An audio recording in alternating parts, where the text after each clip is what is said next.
Now, while we can say a number of negative things about Gregory and think we must, we also have to remember some positive things about Gregory.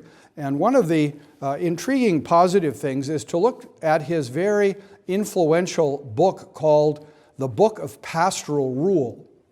And here he's talking principally to bishops who are the pastors of their diocese, but he's looking at the church as a whole and what the function of the clergy is as a whole. And what's interesting when we read this book is that the focus is primarily upon preaching. So when Gregory thinks of the pastor's role in the life of the church in the year 600, it's still primarily a role of preaching.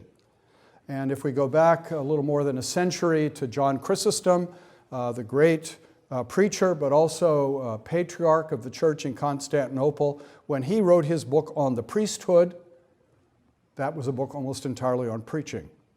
And so when we look at the conviction of the ancient church, the early medieval church, as to what the principal role of the clerical leadership of the life of the church ought to be, it was still a conviction it ought to be preaching. Preaching might not have quite lived up to our standards theologically, but there was still this sense that was the work. That will be progressively lost as the Middle Ages wears on.